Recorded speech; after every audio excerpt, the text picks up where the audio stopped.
Good morning. As Pastor Beatty said, I am Saundra Anderson. And this has been a hard 3 weeks. Pastor Tracy was not telling a lie when she said that the elders were stressing and having a hard time with this faith series. And if they ain't, maybe it's just me. So nothing has changed. I still feel like I am at the bottom of her list of favorites as I get the hardest sermons ever. But here I am. And this is what I got. My title today is still favored. As Pastor Beatty said, I am favored, so we're going to roll with it. Whew. So this is sermon 3 of our new series of faith. And our hero today is good old Abel. And our text today is coming from Hebrews 11, verses 4, just one. And it reads, "Faith moved Abel to choose a more acceptable sacrifice to offer God than his brother Cain. And God declared him righteous because of his offering of faith. By his faith, Abel still speaks instructions to us today. Even though he is long dead." That's it.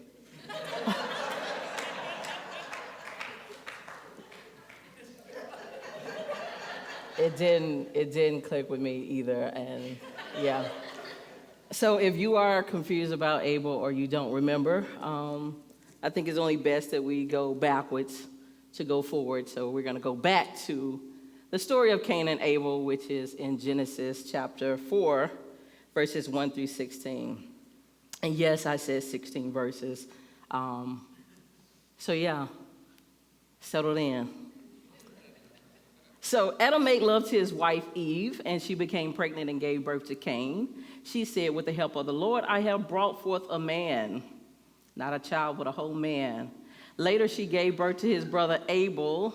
Now Abel kept flocks and Cain worked the soil.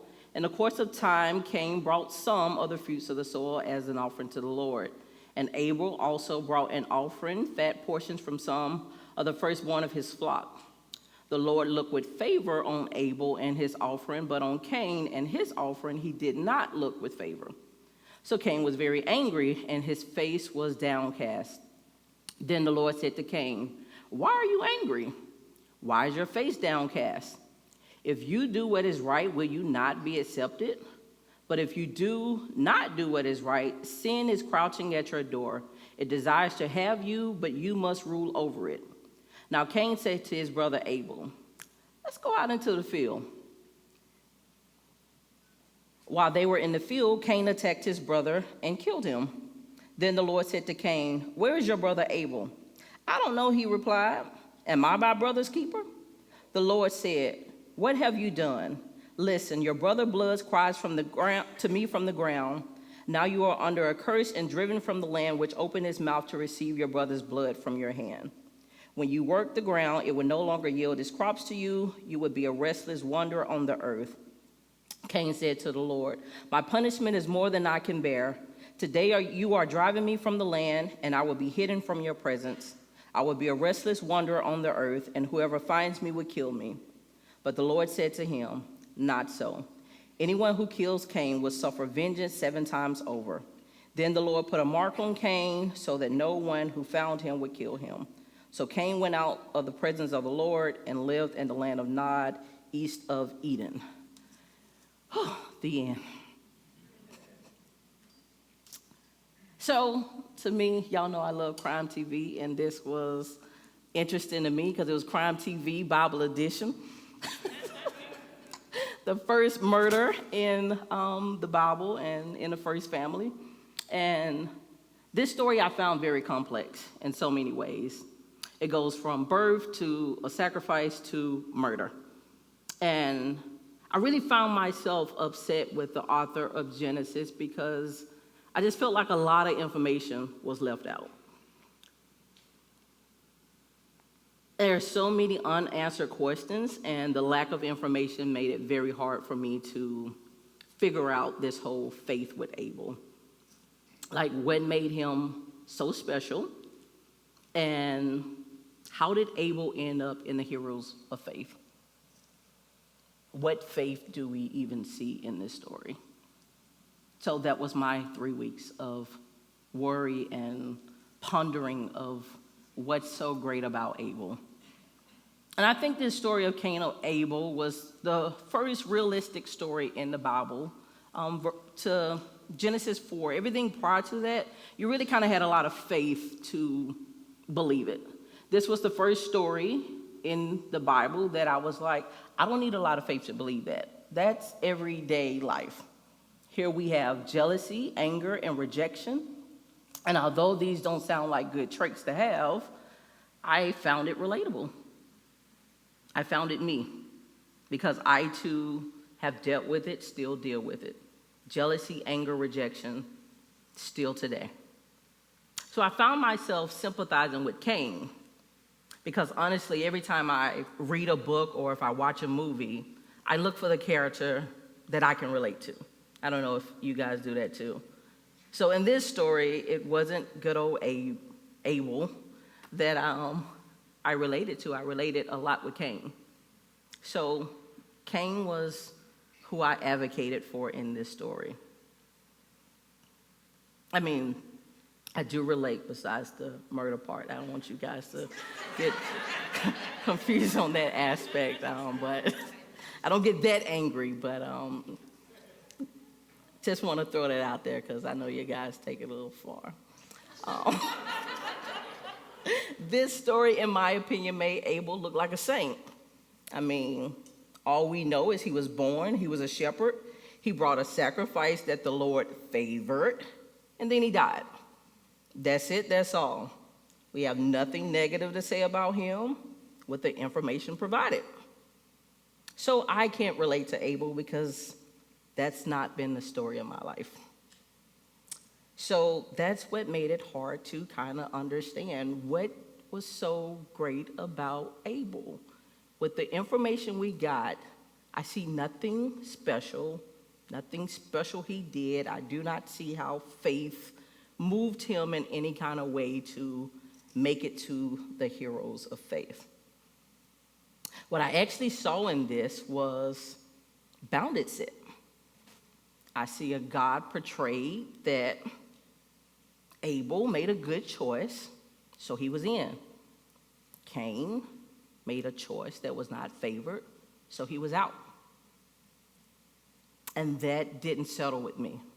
A God that would say, you're in and you're out. And out because of why? We don't know. All we see is two boys came and brought an offering to God from their own professions. One made it in and was called righteous, and the other not favored. So it made me think, if I was bounded set of, I got to figure out what Abel did so that I too can be righteous. What is a good sacrifice? Because I want to be in. I don't want to be out. It was complex. And it doesn't say what Cain did that was bad. And God says, if you do right, what did he do wrong? We got so lack of information, and it's like, what did I do? I brought you an offering, and you rejected it. It does not make me comfortable to feel like I too can bring God an offering, and he accepts it, because I don't know what the wrong is. This doesn't tell me, how do you have faith?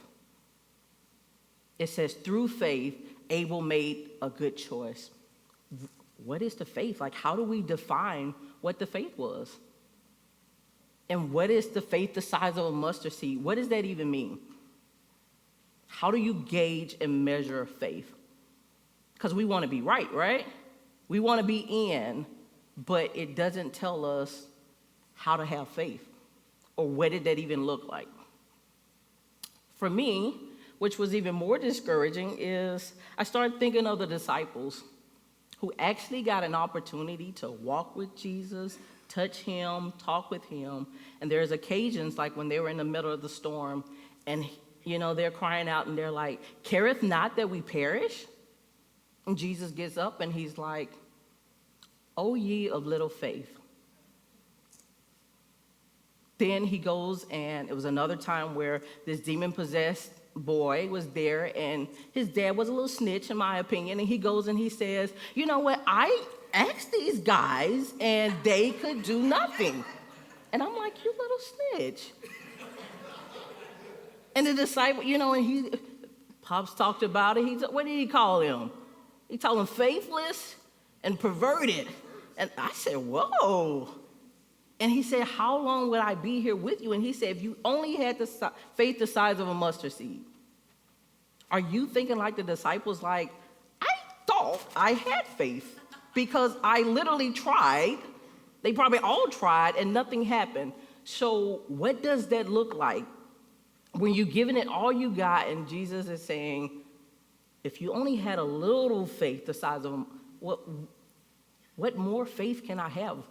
That's why I was confused of like, if they couldn't do it, then I don't stand a chance.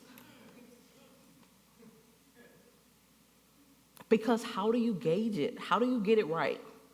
Because this bounded set is a God that either you get it right or you get it wrong, and I'm going to favor you or you're not.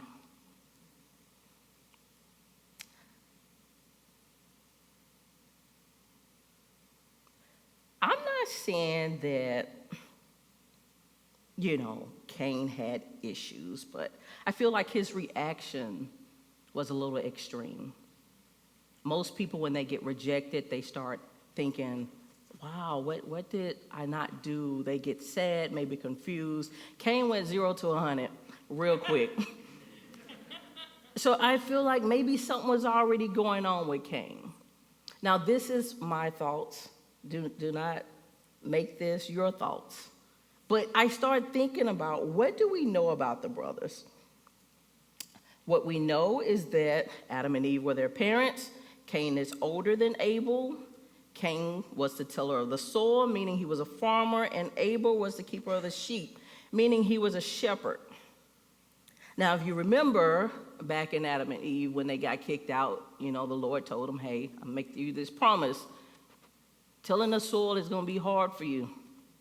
It's going to be real hard. By the sweat of your brow, that's how you're going to eat. So to me, I know injustice when I see it. I have siblings. And in this story, I found injustice, and we are Cornerstone, and we stand for justice.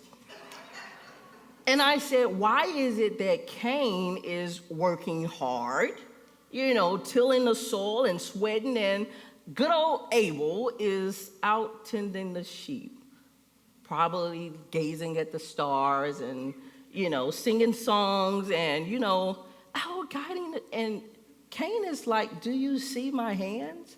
I don't know about you, but that would have pissed me off. Like, I would have been like, why am I toiling so you can eat and Abel is just having fun? I don't know about Cain, but he should have did what I did back in 95. I told my parents, hey, it's inequality in these chores. I cannot be washing dishes while other people sweep. We need to rotate.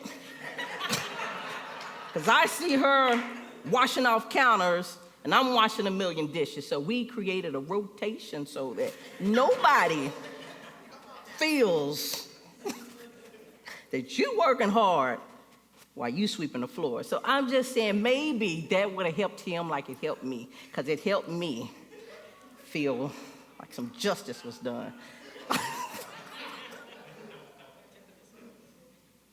So back to the question, why didn't God have regard for or look with favor on Cain and his sacrifice? There are a few reasons why that's out there. Some say because Cain offered the fruit from the field, which had been cursed, and Abel offered a blood sacrifice. Or they thought that, Cain offered some of the fruits when I don't know, maybe he should have brought them all. They got an issue with it, so I'm advocating for Cain. What do you want me to do? I brought some. Some think that what Abel brought was considered the best because it was the firstborn of his flock. And some say that God told them what to sacrifice. And they, allude to this because when Adam and Eve sinned, they found out they were naked, so they went and covered themselves with fig leaves, and God said, no, that don't work. So they think that God made a sacrifice to cover the sins of man because we can't do it ourselves. So he slayed an animal, and that was what they assume is why Cain did it, to atone for his sins. He's doing what God has set an example. Makes sense, but there's nothing to prove that in the text. We can only speculate God told them to do this. And even then, the laws of, the sacrifices wasn't even in effect yet. And even then, you had to have a priest, and there's no priest around in this time. And secondly, again, advocating for Cain, I just do not think that this man would bring something that God said he didn't want. It's like you bring in somebody a gift, and they don't want it, but I'm going to bring it to you anyway, and I expect you to be happy. The reaction of him being rejected should have been a given if he knew and still brought something that he knew he was supposed to bring. So I boil it down to this. It wasn't so much as the sacrifice was wrong, but Cain didn't offer his sacrifice from a pure heart as an act of worship. Psalms 51, 16 and 17 says, "You do not delight in sacrifice, or I would bring it. You do not take pleasure in burnt offerings. My sacrifice, O God, is a broken spirit, a broken, contrite heart. You, God, would not despise." God looks at the heart of the worshiper. It's not really about the sacrifice. And there's nothing that you can give to God besides your heart. The greatest commandment says for you to love the Lord your God with a passionate heart, from the depths of your soul, with your every thought and with all your strength. That is what God wants. It's not about what you bring, how much you bring. It's about your heart and how you give it. Even in giving, the scripture says God loves a cheerful giver. And I don't think that's just in relations to money. Are you giving just saying you gave something? How is your heart posture when you give? It said each one must give as he has decided in his heart, not reluctantly or under compulsion. So I don't think it was God wanting lamb chops versus vegetables. I believe that God was rejecting Cain's heart posture. He didn't give with a pure heart. But I too, like Cain, have come to church several times and said, God should be happy that I sacrificed being at home and came here. Well, where's my heart? Or I'm just singing songs. Or I'm just saying stuff. But where is my heart in it? Am I doing stuff out of routine and think that God is supposed to be happy because I gave something, but I'm not happy about it? When I come to church, it's just check the box. Is your heart on God when you come here? Or is your heart on your circumstance? I've come to church several times, and it's like, what's going on in my world is clouding the reason why I'm even here. That I'm not bringing a good sacrifice. I'm bringing something, and I want God to be ecstatic and say, I favor you with what you choose to give me. Because it said a man chooses in his heart what to give. We do it all the time. When we think about giving people gifts, you choose in your heart, I'm about to go all out. Or you choose to say, let's stop at Walgreens on the way and get whatever is in the store, throw it in a bag, and no thought into it. It's, I'm just doing something. I'm giving something, and then when we get to the party and they are favoring everybody else's gift, we look and say, well, I brought you something too. Be grateful. How many attended the re-gift breakfast? That is why. Because you tell people what you want. And what do? They bring you what they want to give you. Hence the reason why we have this re-gift brunch for all the rejected gifts from people who may not have given from the heart, but decided that you should be grateful, and you ungrateful people brought them gifts down here anyway. Exactly. That's what we do. We give gifts to God and think, you should be grateful, and don't you dare return it. Don't you dare give it to somebody else. You should use exactly what I give you and be happy about it.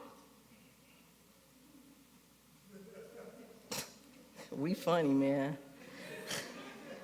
The heart posture stems from a gratitude for the gift we've been given and an eagerness to serve God with it. Your heart decides what you give and how you give. Hebrews 10:22 says, let us draw near to God with a sincere heart and with full assurance that faith brings. Faith motivates our actions, and I believe that is why the heart plays a key. It motivates our actions. So when God looked with favor, well, when he didn't look with favor on Cain offerings, what came out of his heart? Anger, a extreme reaction. Proverbs 4:23 says, above all else, guard your heart, for everything you do flows from it. Your heart is the seat of your actions. And what's boiling up in your heart and your thoughts is what comes out. That's how you show love to others or choose not to show love to others, because what's in your heart, unforgiveness, anger, how can you give and show love to others when you are holding on to all of this? But these are the greatest commandments, to love God and love others as you love yourself. But how can you, if all of this is going on and churning in your heart, what is going to come out? I submitted this, I submitted my sermon to Pastor Tracy. Did you think she looked on it with favor?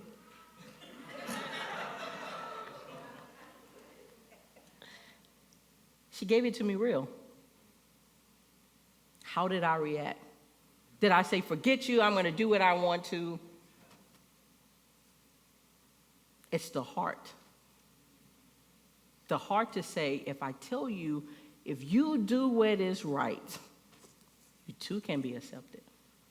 How do we act when we feel God is rejecting us and tell you, if you do what is right, dear, you too would be accepted? Do we get mad?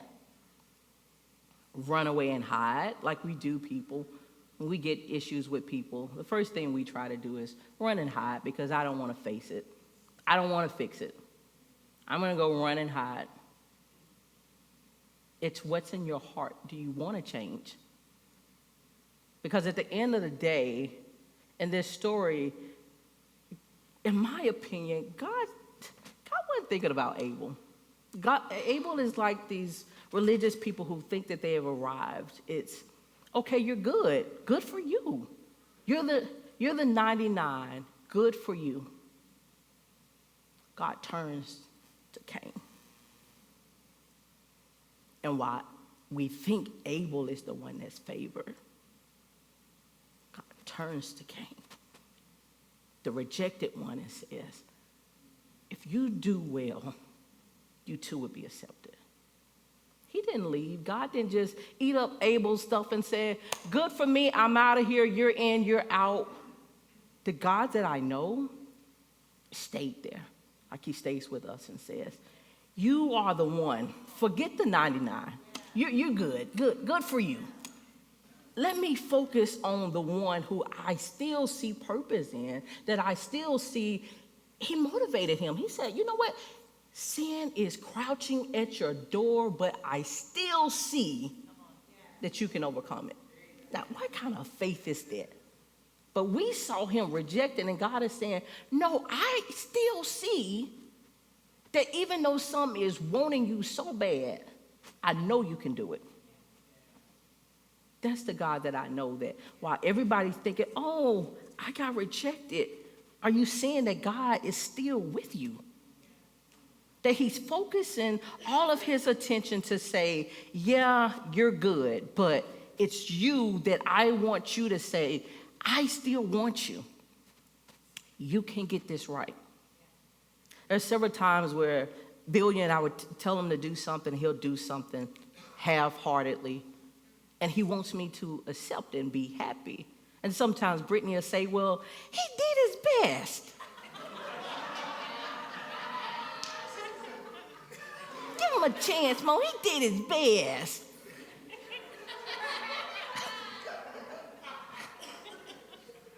But I know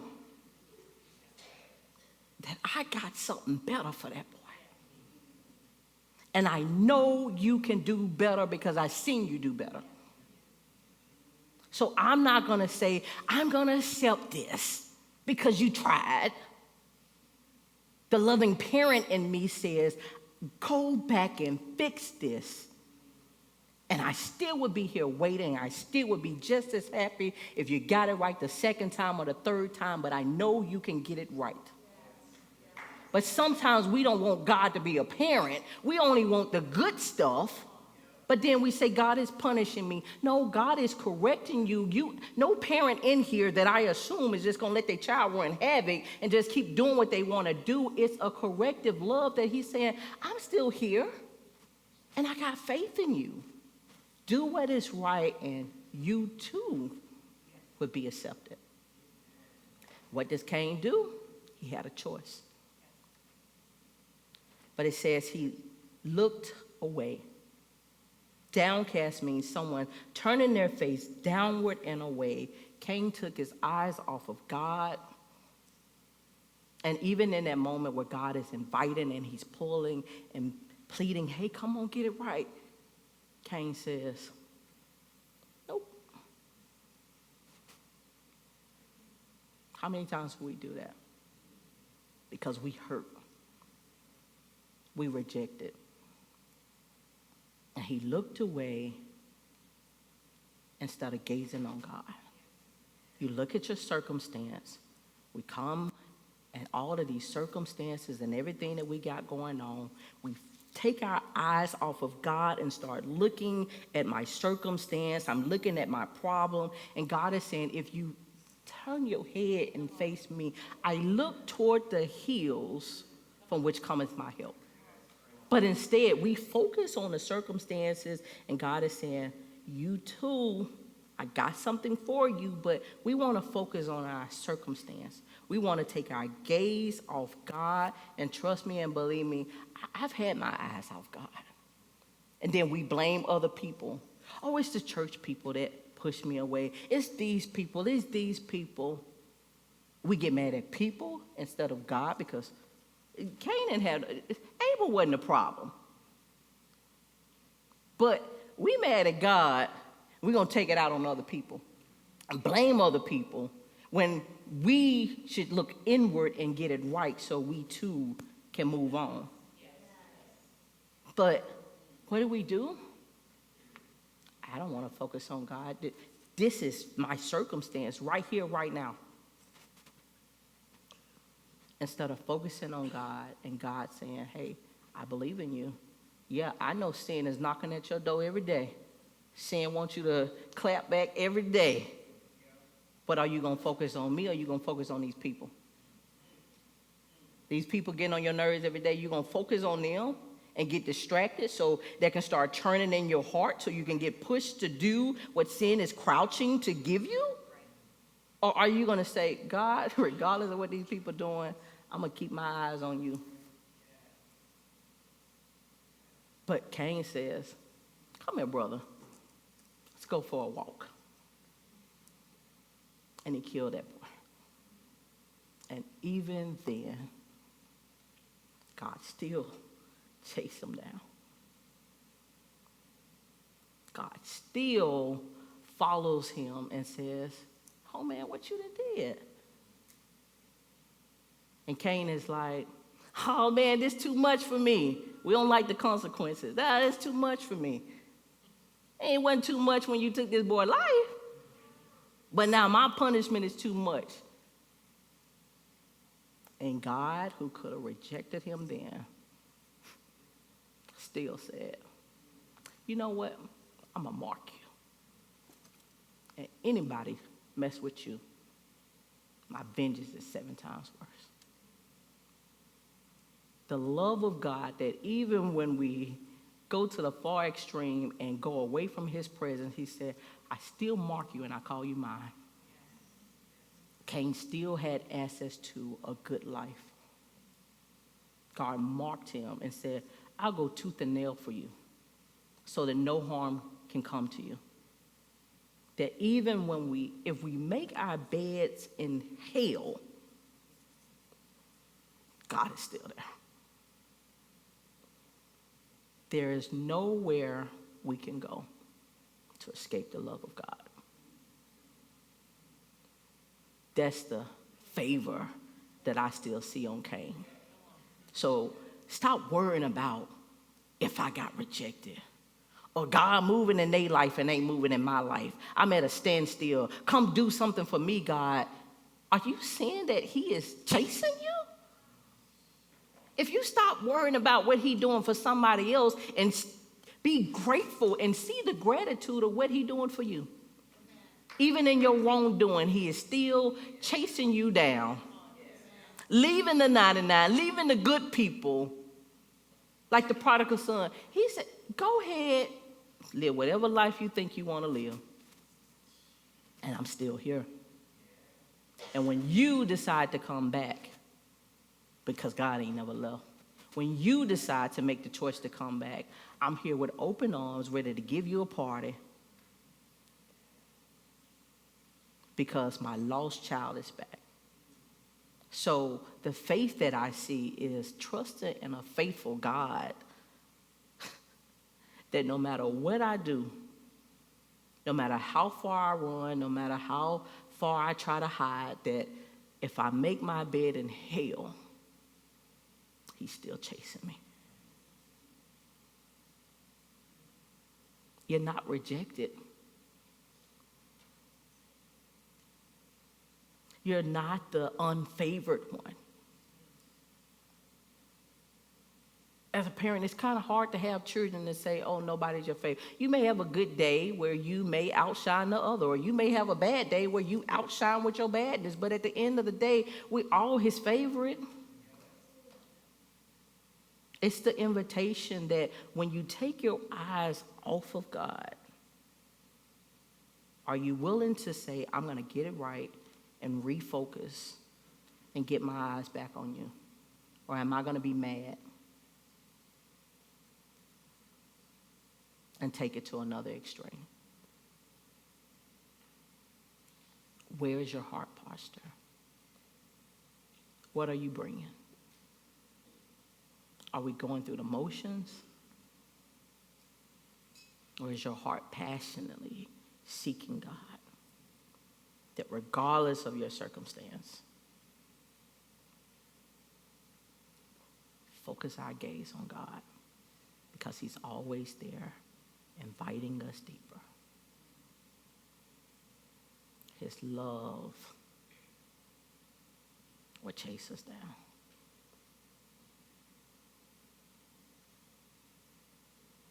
Joni, I know you're off work, but I so feel the invitation for the reckless love. Because Cain is me. Cain is us. And this song saved me when I was wandering like Cain. When I believed that I was rejected, when I believed that I was lost and God favored other people instead of me, or God didn't accept me. It's songs like this that showed me the reckless love of God that chased me down. fought till I was found. And leave all these so-called good people. Because I'm worth it.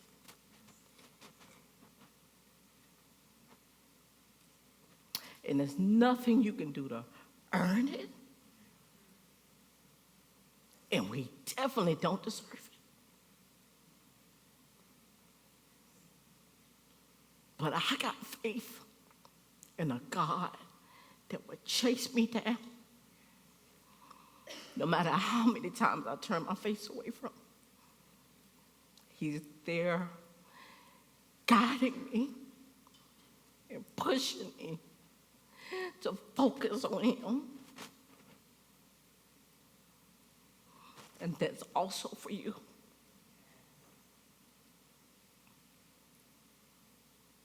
That he would chase you down because you are the one he loves.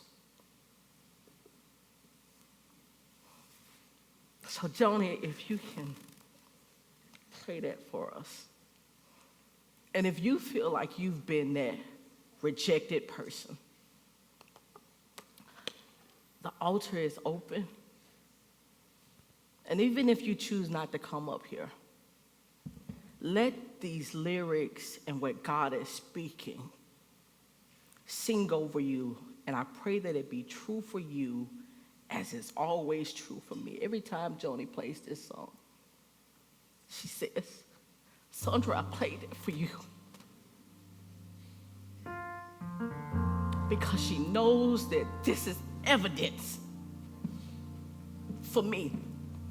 Every time I hear this song, is evidence in my faith of how much God loves me. God really loves us. There's nothing you can do to take that love away.